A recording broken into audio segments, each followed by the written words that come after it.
இந்திய கனவு கன்னியான ஸ்ருதி ஹாசன் பாலிவுட் திரையுலகில் லக் படத்துல இருந்து தன்னோட கதாநாயகி பிரவேசத்தை தொடங்கின ஸ்ருதி ஹாசன் பின்னாடி தமிழ் தெலுங்கு படங்கள்ல நடிச்ச போதும் இப்போ வரைக்கும் ஹிந்திக்கு கூடுதல் முக்கியத்துவமே கொடுத்துட்டு இருக்காங்க. அதோடு மார்க்கெட்ல பிரபலமா இருக்கும் நடிகைகளையே அதிர வைக்கும் உடை அணிஞ்சு நடிச்சு அப்பப்போ பெண்கள் அமைப்புகளோட எதிர்ப்புக்கும் ஆளாகிக்கிட்டு இருக்காங்க. ஆனா அவங்களுக்கு எந்த அளவுக்கு எதிர்ப்புகள் எழுதோ அதுக்கும் பன்மடங்கு மேல இந்திய அளவுல ரசிகர்கள் நாளுக்கு நாள் அதிகரிச்சுட்டு இருக்காங்க.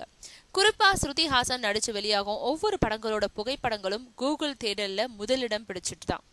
அந்த வகையில சமீபத்துல மகேஷ் பாபுவோட அவங்க நடிச்சு வெளியான ஸ்ரீமந்தனு படம் சூப்பர் ஹிட் ஆகி இருக்கிறதுனால சமீப காலமா தெலுங்குல மந்தமாக இருந்த ஸ்ருதியோட மார்க்கெட் மீண்டும் சூடு பிடிச்சிருக்கு.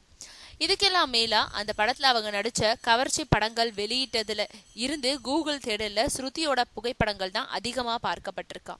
குறிப்பா அவங்க நடிச்ச பாடல் காட்சிகளோட புகைப்படங்களை லட்சக்கணக்கான ரசிகர்கள் பதிவிறக்கம் செஞ்சிருக்காங்களாம். அந்த வகையில இந்திய அளவிலான தற்போதைய இளவட்ட ரசிகர்களோட கனவு கன்னி பட்டியல்ல ஸ்ருதி ஹாசனுக்கு முதலிடம் கிடைச்சிருக்கிறதா சொல்றாங்க.